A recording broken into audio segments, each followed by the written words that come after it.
They built the great hall of the Vaelan Concordance to make a small thing feel smaller. I have walked its floor 900 times, and it has never once let me forget my size. The ceiling climbs so high that thin clouds gather near its crown and drift over the heads of the delegates, unbothered. The way a god might drift over the affairs of insects. 8,000 years of hands shaped those pillars. 100 species carved them, one atop the ruin of the last, until the black stone remembered nothing of who began it. And at the center sits the ring of seats, the strong ones near the dais where the light pools warm, the weak ones out by the doors where the wind comes in cold and the plaques are hard to read. There is one seat that no one sits in. It is not cursed. It is not broken. Nobody forgot it.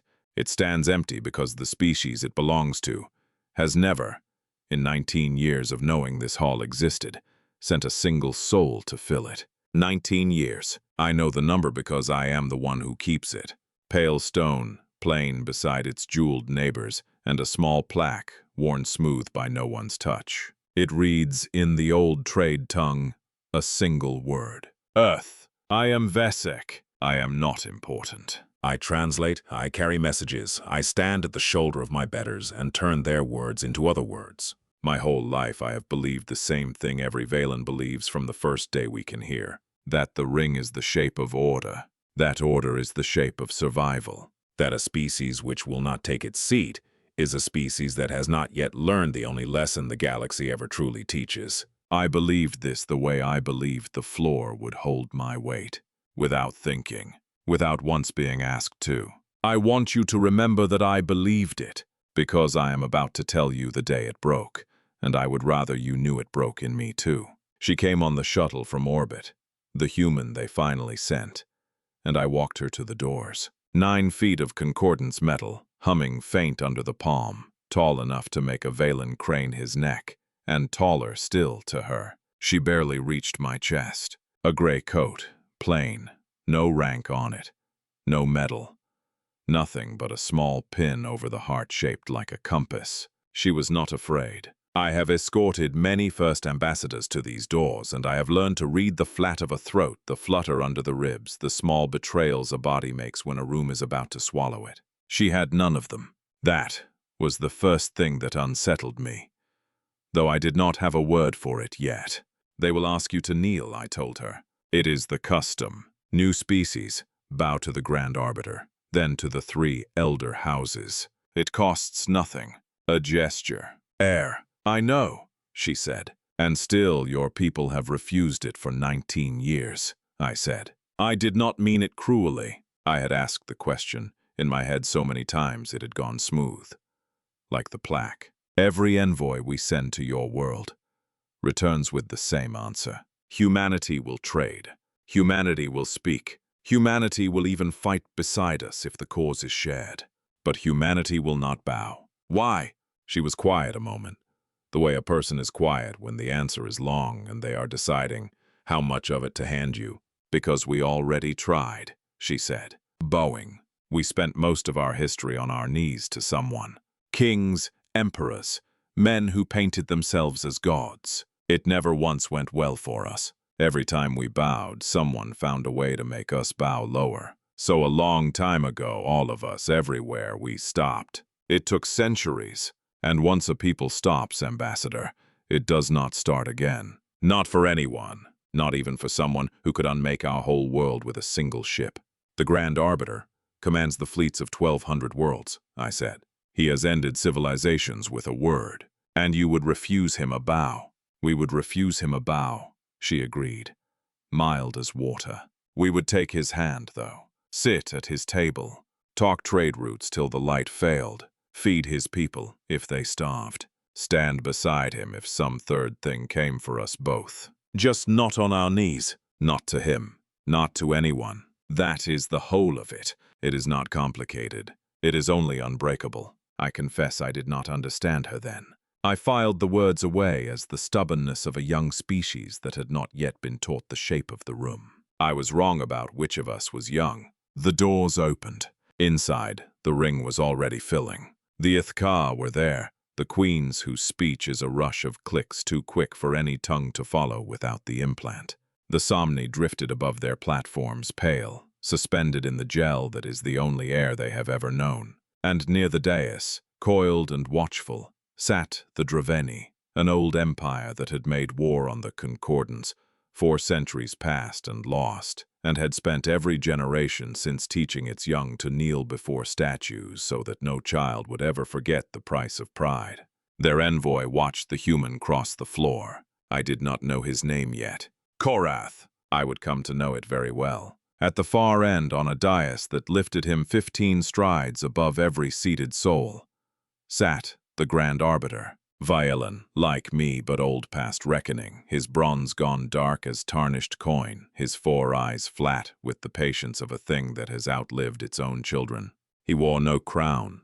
He had no need of one. Every being in that hall, without exception, had bowed to him once. Every being, except, I thought, watching her boots strike the black stone one after another down the long central aisle. This one. She reached the speaking platform at the center of the ring, and she stopped. And she did not kneel. She did not lower her head. She stood straight, hands loose, and she looked up at him. The plain way you look at anyone you have only just met. A murmur moved through the hall, small, but the hall was built to carry a whisper into every corner. And it did not need to be loud. "Ambassador," the Grand Arbiter said, and his voice reached her ear a half-beat after his mouth, deep and slow, stone dragged over stone. "You stand before the ring of the Concordance for the first time. You know the custom of this hall. I know it is yours," she said. "I respect that it means something, but it is not ours, and it never will be. My people sent me to speak with you, not to kneel to you. If speaking requires kneeling, then we have nothing to discuss, and I will be on the next shuttle to my ship." The murmur climbed. To her left, a Draveni hissed through its teeth, a sound my implant rendered as something close to outrage, and I stood at the edge of it all, small and certain of everything, watching a creature half my height refuse the one thing 8,000 years had taught every soul in that room to surrender without thinking. I did not know yet that I was watching the first hour of a war. I only knew the room had gone still, in a way I had never felt it go still before. The Grand Arbiter raised one hand, and the hall fell silent, the way a sea falls when the wind that troubled it simply stops. 19 years, he said. 19 years since our scouts found your world at the quiet edge of the charted dark, broadcasting nothing, hiding nothing, only living. 19 years since we offered your kind the hand of the Concordance, as we have offered every species that clawed its way to the stars. And in all that time, Ambassador, not one human has bowed in this hall. Do you know how many species have taken their seats in that same span? I do not, she said. 7, he told her. 7 have understood that a bow of the head costs nothing and purchases everything. Trade, protection, the gathered wisdom of 100 civilizations, freedom from war, and your people, alone of all of them, have refused a single gesture for 19 years. Why do you make things so hard for yourselves? I watched her take a breath. I had seen 3 human envoys reach this same moment across those 19 years, and I had seen all 3 fail it. One bowed in a moment of weakness and was shamed off her own world for it. 2 stormed out and soured us for years. This was the ledge they had all fallen from. She did not look like a creature about to fall. "May I tell you a story, First Arbiter?" she said. "Stories are welcome here," he answered. "This hall has heard many. A long time ago, on my world, there was a man who called himself the Son of Heaven. He ruled 1/5 of all humanity. Every soul beneath him was required by law to press their forehead to the floor at the sight of him, or even the sound of his name. To refuse was to die, and often your family died with you. This went on for thousands of years. New families took the throne, and the rule stayed the same. Bow or die, she let it sit. And across the world from him, there were kings who said a god had chosen them, and if you would not kneel to the king, you were denying the god, and for that, they would burn you. And elsewhere, still there were emperors who gilded themselves and made whole nations kneel in the mud while they rode past on painted animals. This is not old history to us, Arbiter. My own grandmother's grandmother lived under men like these. It is close enough to touch. And your kind learned to bow, he said. As all kinds do. We learn to bow, she agreed. And then, slowly, over centuries, in 100 tongues that had never once compared notes, we learned something else. That every time we bowed, it made the next demand easier for the one we bowed to. Bow to the king, and soon he wants your grain. Give him your grain, and soon he wants your sons for his wars. Give him your sons, and soon it is your daughters, your land, your voice, until your own name is no longer yours to keep. It never stopped at one bow, Arbiter. Not once in the whole history of my species did it ever stop at one bow. The hall was very quiet now. Even the Ithka had stilled their clicking. So we stopped, she said. All of us. Every nation. One by one, across roughly 200 years. We built governments where the one in charge answers to the many and not the other way around. And once a species has bled for that, it does not hand it back. Not to a king, not to an emperor, not to a Grand Arbiter with 1,200 worlds behind him. Even if it costs you everything, he asked. And for the first time the grinding patience had thinned, and something sharper showed beneath. Even then, she said, we will trade with you, learn from you, fight beside you against anything that threatens us both. Open our world to your scholars, send ours to your halls. We want to be part of this galaxy, Arbiter. We do. We only mean to be part of it standing up. That seat you have kept for us, we are grateful for it. Truly. But it will stay empty until you understand we are not refusing it, because we hold you in contempt. We are refusing because sitting in it, the way your custom demands, would mean becoming the very thing we spent our whole history learning how to stop being. For a long moment, nobody in that hall said anything at all. I could hear my own two hearts. I could hear the far hum of the doors. And then the Grand Arbiter did a thing that made every delegate in the ring sit upright in shock. He rose, all 15 strides of him, and he came down the stairs himself. I have kept the count of that hall for a long time, and I can tell you he had not stepped down before the full ring in over 3 centuries. He crossed the black stone until he stood before her, close enough that she had to tilt her head to hold all 4 of his eyes. 8,000 years, he said. So softly, I think the translation carried only because he wished it to reach her and no one else. 8,000 years this ring has stood, and in all of it, no one has ever spoken to me as you have spoken now before everyone, without kneeling, without flinching, without softening a single word to spare an old creature's pride. Do you know what that tells me? No, First Arbiter, she said, honest. That your people either have no instinct for survival at all, he said, or that you understand something about power. The rest of this ring forgot a very long time ago. He paused. I mean to learn which. I am recalling the fleet that sits at your border. Effective now. And I am inviting you, not commanding, inviting, to remain here as our guest, so that we might continue this properly. I felt something move through the delegates that I had no name for. Some of them were afraid. One of them, I saw, the Draveni envoy at the near edge of the ring, had gone so still that the stillness itself was a kind of shout. That would be more than acceptable, she said. Thank you.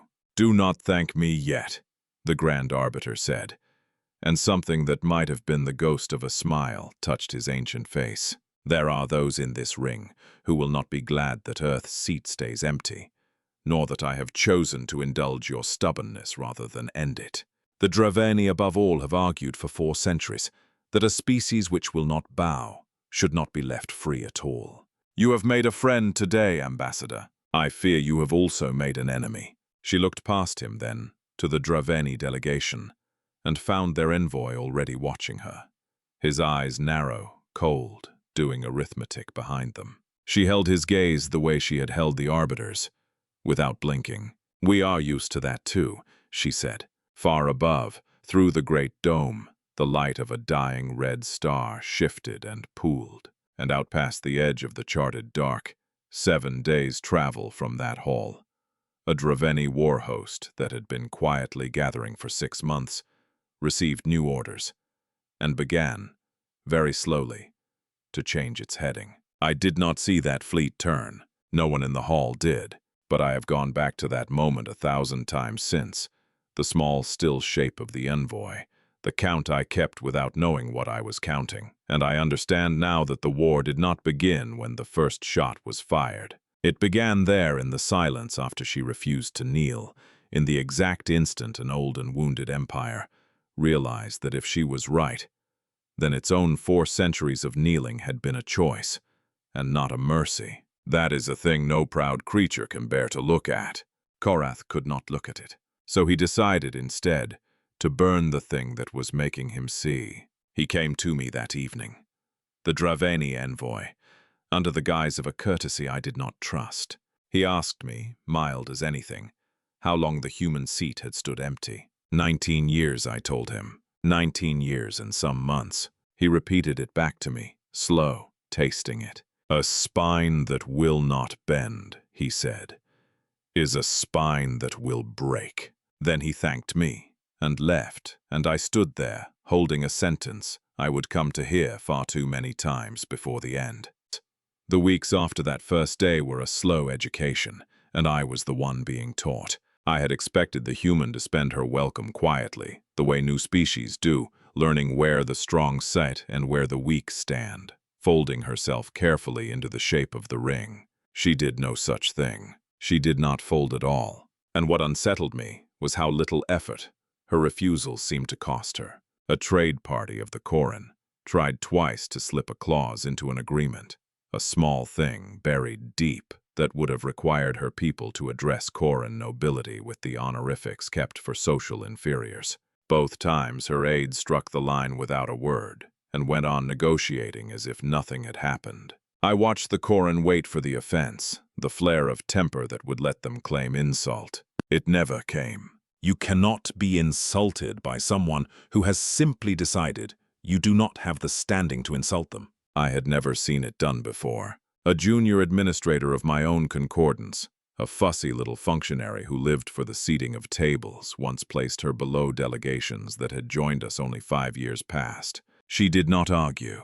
She did not raise her voice. She lifted her plate, walked to an open place at the high table, sat, and continued the sentence she had been speaking as though she had never been anywhere else. Word of that small thing went round the Sarathis ring, nearly as fast as word of her speech before the ring had gone. And slowly, in delegations that had never known what to make of these humans, something began to turn. Not affection. Not yet. Something closer to the wary respect you give a thing whose depth you have misjudged.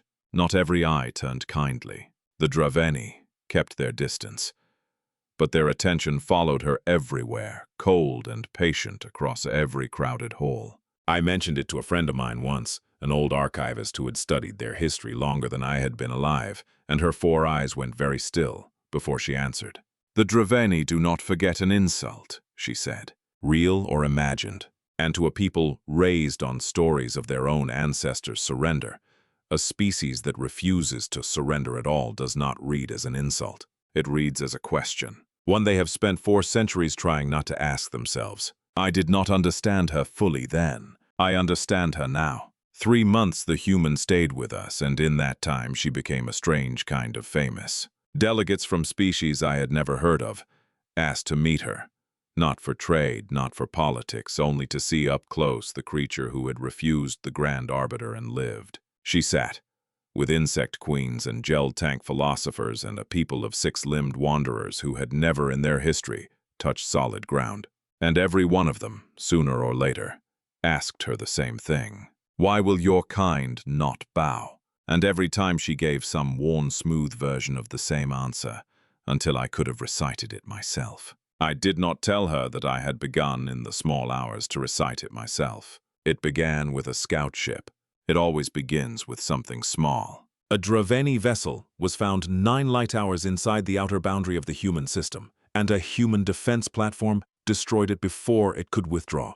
16 Draveni died, and within a day, Envoy Korath stood in a smaller chamber behind the Great Hall, at a long table with 3 concordance officers and the Grand Arbiter himself, and demanded an accounting. I was there to translate. I would rather I had not been. 16 of my people, Korath said, his voice a low hiss even through the implant, murdered without warning by human weapons on a survey mission, inside a system whose masters claim they fight no wars of conquest. I am here for an explanation and for reparation. Show me the data, the human said. An officer slid a tablet across the table. She read it a long while, and something in her went still and cold. A particular stillness, I had learned, meant she was about to choose her words with great care. This was not a survey ship, she said. You would say that, Korath snapped. I would say it because it is true, and because I can prove it, she answered. And she was not angry, which was somehow worse than anger. This flight profile is a stealth reconnaissance pattern, not a survey pattern. It came in on a blind angle to our sensor net. It ran on the barest whisper of power. It changed heading 3 times to slip our detection before a platform caught it. Survey ships do not do that, envoy. Spy ships do. An unfounded accusation, Korath said. But I was watching his tail beneath the table's edge, and it had gone rigid, which, among his people, is the held breath before a strike. It is on the sensor logs, she said, which I am glad to lay before the full ring. If you would rather have this out in the open than in this room. Here is what I think happened. I think your empire has been gathering fleet strength near our border for months. We have noticed. We are not blind. I think this ship was sent to probe our defenses ahead of something larger. I think it was caught. And I think you are now trying to turn your own failure into a weapon. Am I close, envoy? The chamber went silent. The Grand Arbiter's eyes moved slow from her to Korath and back and gave nothing away. Korath rose so fast his chair shrieked across the stone. The Draveni dominion does not answer to accusations from a species too proud to kneel before its betters, he said. Perhaps this is the lesson your kind needs, Arbiter. A demonstration of what becomes of those who refuse the order of things. My empire fought this concordance once. We can fight it again, and this time we would not fight alone. There are others in this ring who resent how far it has bent itself out of shape to make room for one arrogant, unbowed species. Sit down, envoy, the Grand Arbiter said. He did not raise his voice. He did not need to. Something in it made even my own skin crawl. You forget yourself. Korath did not sit at once, but he stopped speaking, and after a moment, jaw working, he lowered himself back into his chair, radiating a fury that filled the small room like heat. I will say this once to you both, the Arbiter went on. The Concordance does not go looking for wars, and it does not tolerate them begun beneath its roof. Envoy Korath, if your empire has massed forces at the human border, I want a full accounting within 3 days, or I will name it aggression against a species under this Concordance's protection. He turned to the human. Protection, Ambassador. Whether your people asked it or not, from the hour I recalled my border fleet and made you my guest. Then he said, the thing that told me, though I did not want to hear it, how near the edge we truly stood. Your species has made many admirers on the ring these past months, he said to her. You have also, as I warned you, made enemies. I fear this is only the beginning of what they intend. I would ask you to go home, not because I wish you gone, but because if the Draveni mean war, your people will need their ambassador among them, and not 7 days' travel away, on a station that cannot lift a finger for you if it comes to that. She was quiet a moment. 7 days. I did the arithmetic, without meaning to, the way I always did. If Korath's host was already moving, 7 days was the difference between arriving to a standoff and arriving to a grave. I will leave within the hour, she said. And Korath, as she rose, said it again, soft, almost to himself, so that I think only I and the human heard. A spine that will not bend is a spine that will break. He was smiling when he said it. That was the part I could not put down for a long time after. He was smiling as though he had already seen how it ended, and found the ending good. He had not, but I did not know that yet. I only kept my count, and my count was climbing, and I had begun for the first time in my life to be afraid of a number. I did not go with her. I want to be honest about that. I was a liaison, a keeper of counts. And my place was on the ring. What I know of what came next I gathered later, from her own testimony and from the officers who lived it, and from the long transmissions that crossed the dark in those weeks. But I have set it down as if I stood in the room, because by the end I felt as though I had. The Draveni host crossed into the outer edge of the human system 11 days after she reached home.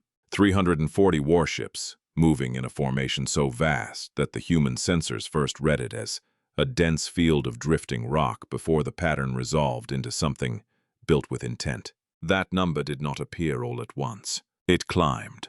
It had been climbing for weeks on the tactical boards 900 meters beneath the Karakoram, where the human command had built its vault against exactly this hour and hoped never to use it. 200 ships, one report said. Then 260. Then in the last week before the crossing, a message came through a channel the humans did not recognize, routed off some relay far from Concordance eyes. It was the Ithka Queen, one of the insect matriarchs the human had befriended in her months among us, transmitting from a trade vessel 3 days outside our space so that the message could not be traced to her hive court. Korath did not gather his fleet alone, the Queen told them. He has spent 2 months courting the Koran, the Meshai Accord, and, to my shame, a faction within my own court, though the ruling queens have refused him. His argument is simple, and I fear it persuades those who fear change. That the Concordance, by bending its ancient custom for your kind, threatens the whole order. That if humans are let stand unbowed, every species long resentful of its place will demand the same, and the structure of 8,000 years will begin to come apart. Is he building a coalition for war? The human's general asked. His name was Idris Vael, an old soldier, iron in the hair, tired eyes that had spent 30 years preparing for a thing he prayed would never come. He is trying, the Queen said. So far, only the Koran have committed 40 ships, which brings him near 340. The Meshai are undecided. My own queens have condemned him in the open, though I cannot say how long that will hold. I tell you this, Ambassador, because you treated my people with a respect few outsiders trouble to offer, and because I believe what Korath attempts is not justice for old wounds, but the beginning of something dangerous for every free species in this ring, and not yours alone. Then the Queen said a thing that stayed with the human, and through her, with me. Do not thank me yet, Ambassador. Thank me if your people survive what is coming. I fear you have very little time. They did not have very little time.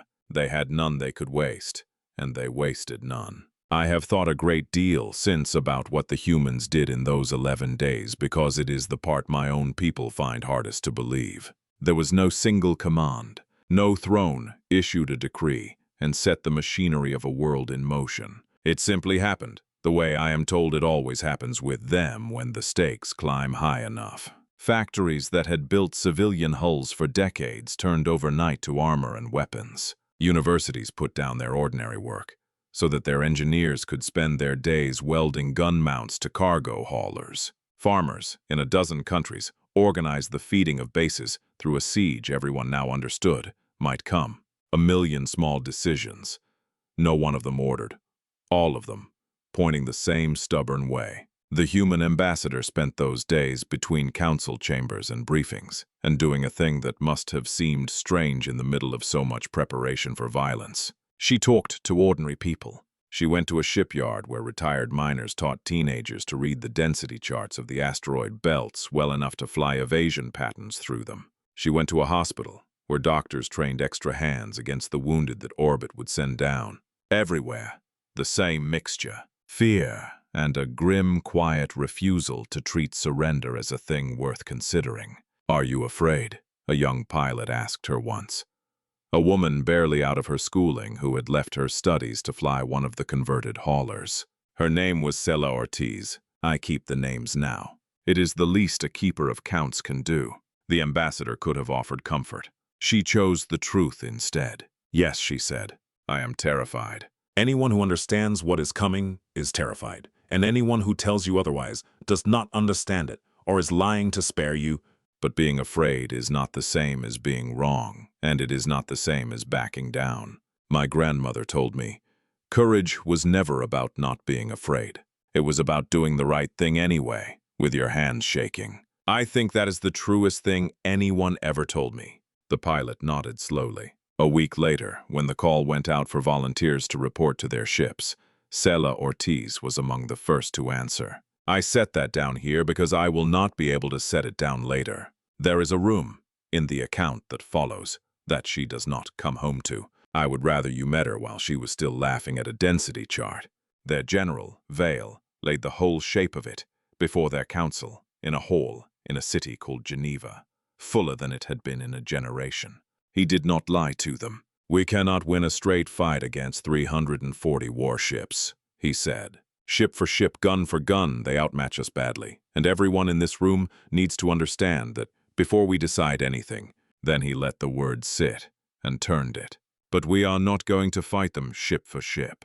We are going to fight them the way we have always fought when the numbers were against us. Smart, stubborn, and on ground, we know better than they ever will. He brought up a map of their system. 7 asteroid belts, 3 gas giants with dozens of moons strung between them. An outer system, so thick with drifting rock that most Concordance navigators simply route around it and call it a hazard. Draveni doctrine, he told them, favors great formations, coordinated volleys, overwhelming force delivered in the open dark where numbers rule.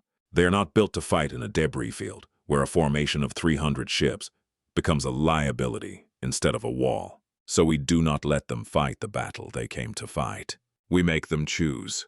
Come into the rock on our terms, or sit outside it while their supply chain, 9 light hours from home, begins to strain, and every neutral species in the Concordance watches and asks why the Draveni are threatening a people who did nothing but decline a bow. And if he strikes anyway, an older delegate asked, a woman named Mercier, if he decides the cost is worth it. Then we make him pay so dearly for every kilometer, Vail said, that his own government back home begins to ask whether it was worth it.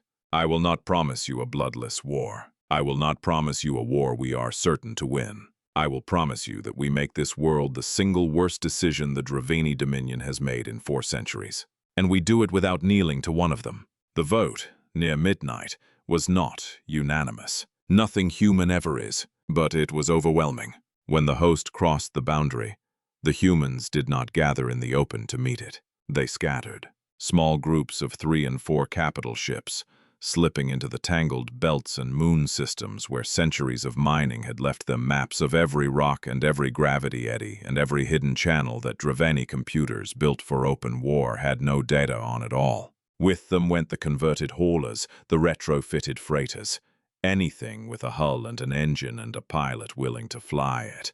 And every pilot knew exactly what they had signed for.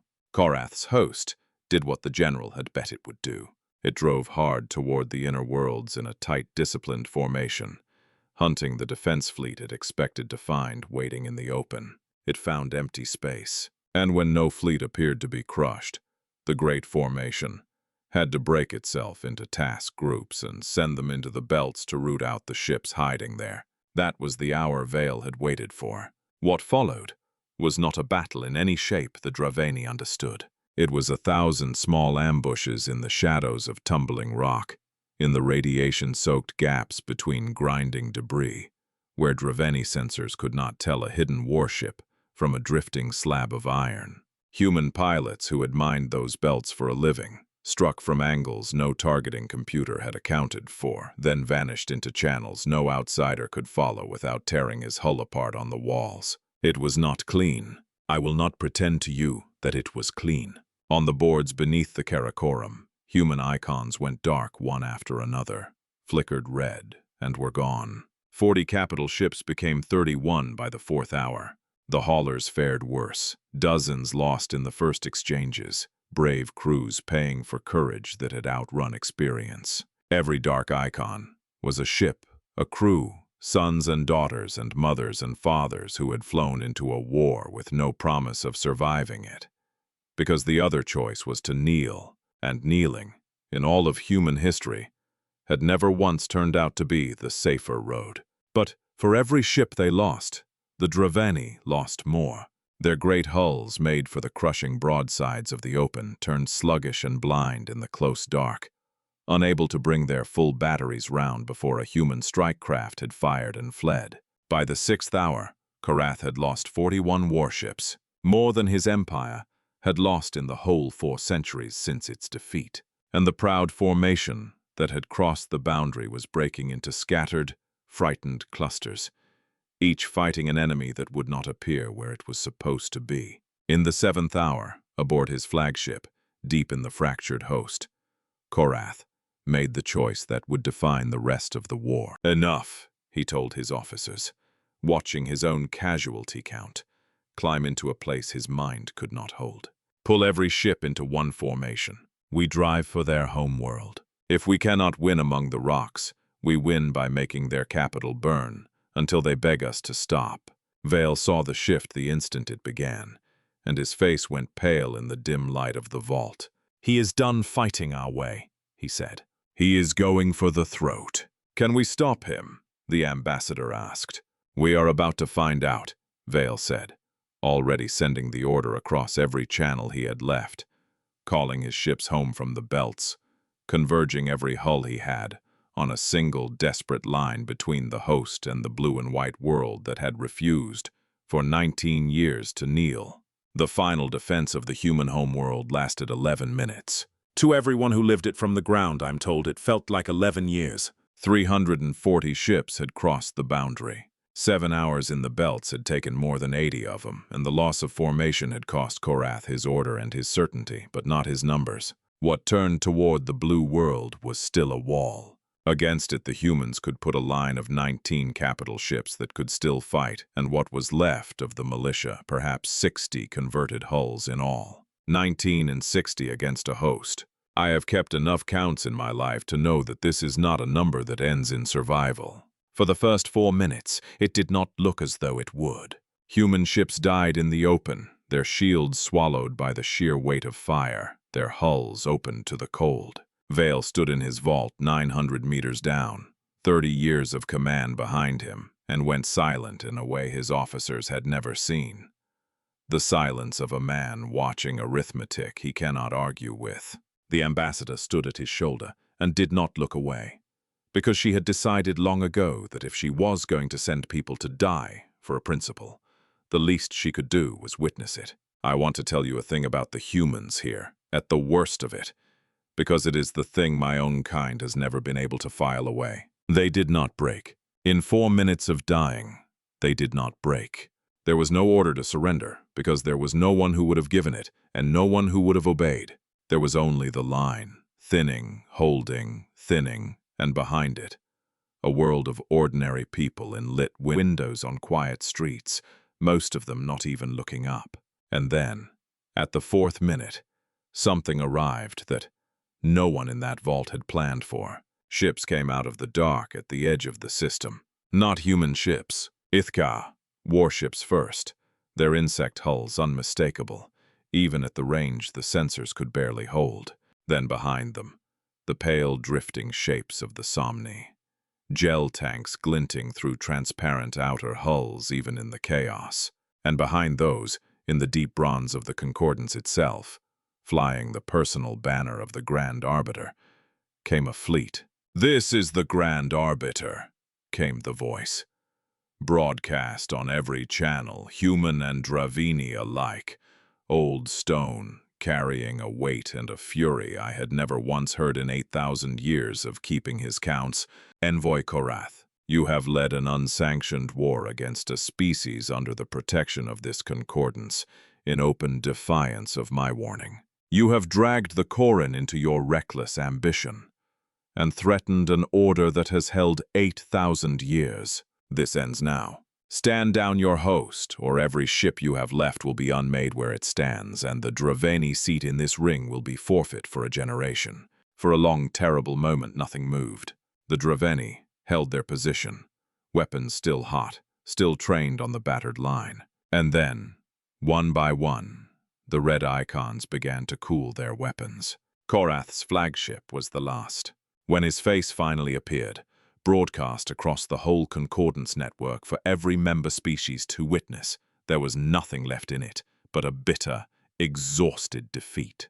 "You have won this battle, Ambassador," he said, drained flat of the fury that had carried him so far. "I hope, for your species' sake, you understand what it has truly cost you." "I know exactly what it cost us," she said. She was thinking of the icons that had flickered and gone, of a young pilot named Sela Ortiz, who had answered first and would not answer again. "I will think about that cost for the rest of my life, Envoy.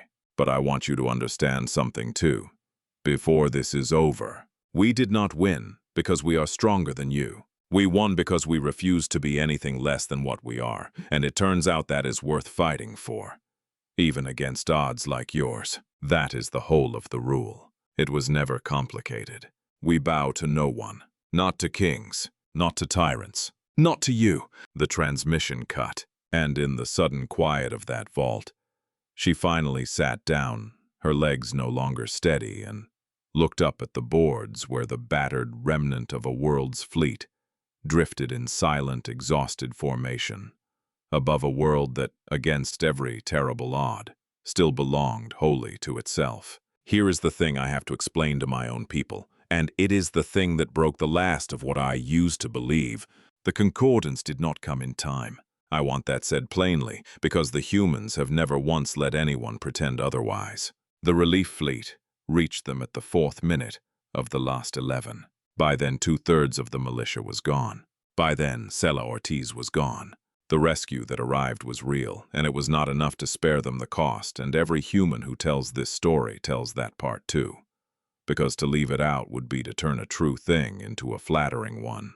It took the Ithka Queen's testimony before the full Council of Elders to break the deadlock. It took political risk on her part that could have cost her the standing of her whole hive court. It took the Grand Arbiter spending authority he had hoarded for centuries to move 3 elder houses to sanction force against a fellow member of the ring. All of that machinery, all of that ancient careful weight, and still it arrived 4 minutes too late to save the pilots who bought those 4 minutes with their lives. I keep the counts. I know exactly how many. And I will tell you what the humans did with a fleet that came late and a rescue that was not enough. They did not curse us. They did not spend the years after nursing the grievance, though they would have been within their right. When the reparations were levied and the whole weight of the Concordance came down on the Draveni Dominion, stripped of its vote, made to pay every human family that had lost someone, it was the human ambassador who argued against it. In 3 closed sessions with the elder houses, she argued that a broken and humiliated empire would only breed the next Korath, the next generation, raised on shame, the next envoy who could not bear to look at his own ancestors surrender. "Mercy," she called it, though she named it more plainly than that. "Do not do to them," she said, "what was done to them 4 centuries ago. That is the whole trap. That is how you get an enemy who will still hate you in 400 years. The elder houses did not fully listen. The censure stood, but the Grand Arbiter promised her, quietly, that it would not stand forever, and that the door back would stay open the moment the Draveni chose leaders willing to walk through it. I asked her once why. Why spend the little standing a young species had earned to plead for the empire that had just tried to burn her world? She looked at me a long moment, the way she had looked at the Grand Arbiter, plain and level, and she said a thing I have carried since. "Because a grudge never built anything," she said. "It only waits around for the next excuse to burn something down. I would rather spend what I have building a thing that lasts." You want to know what humanity is, Keeper? That is what we are. We are the species that will refuse to kneel to you, and then turn around and refuse to make you kneel to us. Both halves of that are the same rule. Most of my kind's history was learning the first half. The rest of it, I hope, is us finally learning the second. I had believed my whole life that the ring was the shape of order, and order the shape of survival. I stood in a vault beneath a mountain on a world not my own, keeping account of the human dead. and I understood for the first time that there was another shape a thing could take, that you could hold a line without a throne behind it, that you could win and open your hand and let the beaten thing keep its dignity, not because you were weak, but because you had already proved you were not, and had nothing left to prove by cruelty. That is not how war works, Korath had said to his officers. Near the end, when the reports of what the humans were doing reached him, and he could not make them fit anything he knew. This is not how war works. He was right. It was not how his war worked. It was simply how theirs did. And I think, in the space between those two sentences, 4 centuries of everything he had been taught quietly came apart, and he had no idea how to grieve it. 6 months later, the great hall of the Concordance was fuller than I had ever seen it, and I have seen it full for 900 years. The news feeds of 100 worlds had already given the battle a name. They were calling it the Vigil of Sol. Every seat in the ring was taken, and more delegates than usual stood crowded near the great doors, drawn by word that something without precedent was about to happen, though few of them yet knew what. She walked the long central aisle the way she had walked it the first time. Boots on black stone, spine level, chin level. But this time, she did not walk alone.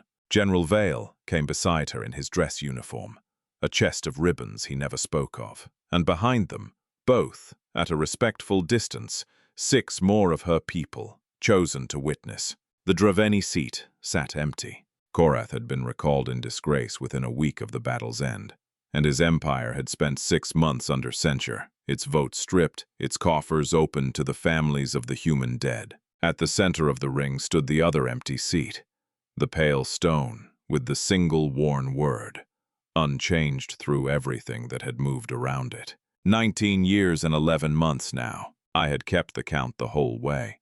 The Grand Arbiter descended his stair, as he had the first day, and stood before her where the whole hall could hear. "I am not going to ask you to sit in that seat, Ambassador," he said. "I gave up that hope some time ago, and I confess that having watched what your people did to keep their right to stand, I am no longer certain I wish it changed. I am going to ask you something else. On behalf of every species in this hall, will humanity remain part of this concordance, not as a member bound to the seat and its customs, but as a free and equal partner, standing outside the traditions of 8,000 years, trading with us, learning from us, fighting beside us when the need comes, exactly as you offered on the first day we met? Will you stay, even though this concordance could not spare you the cost of the war you fought to remain yourselves?"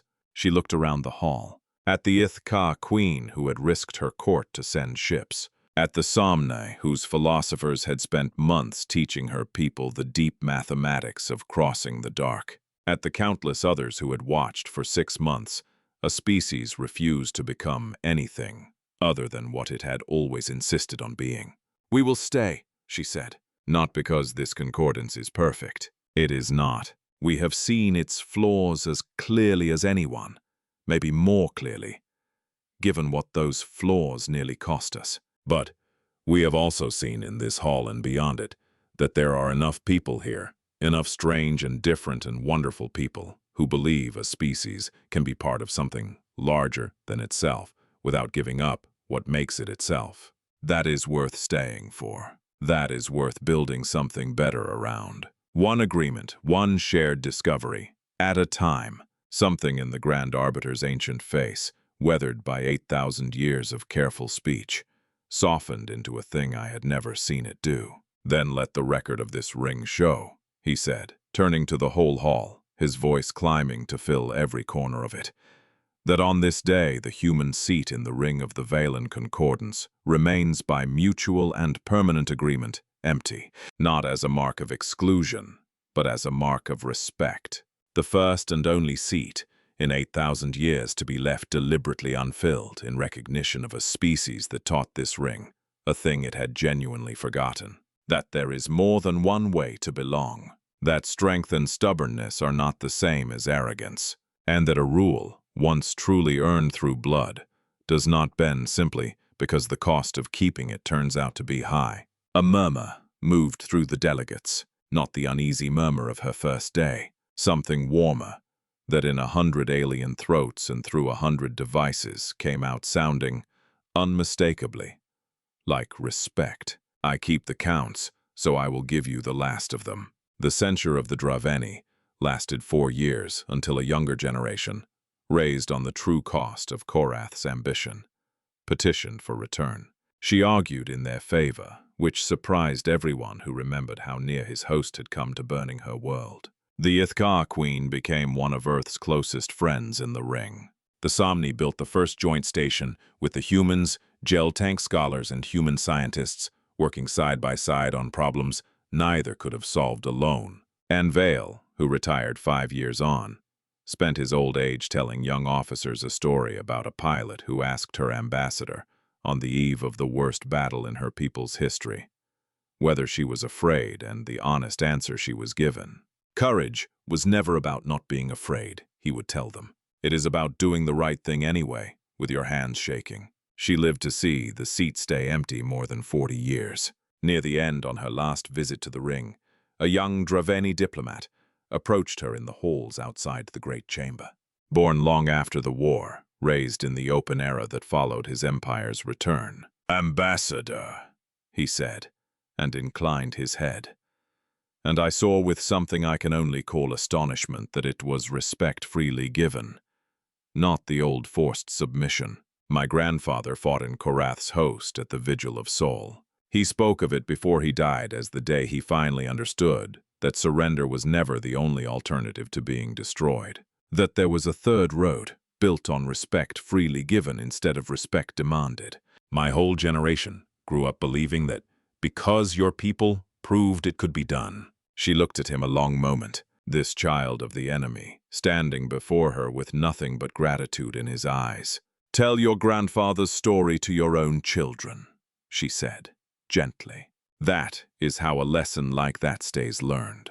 Not through the seat that stays empty, or the treaties, or the speeches, through the stories we choose to keep telling, long after the people who lived them are gone. Then she walked past him into the great hall one last time, past the pale stone seat, with its single worn word, still empty after all those years, and took her place at the center of the ring, standing tall, exactly as she always had. "I am Vesek. I am not important. I only keep the counts and turn one people's words into another's. But I was there the day a small species that would not kneel taught the oldest ring in the galaxy that a spine which will not bend does not always break. Sometimes it holds up everything around it." Korath said those words to me as a threat, in the dark, before it all began. I have spent the rest of my long life proving him wrong, one story at a time. This is only the latest telling. It will not be the last. Some rules are worth being famous for. Theirs is one of them.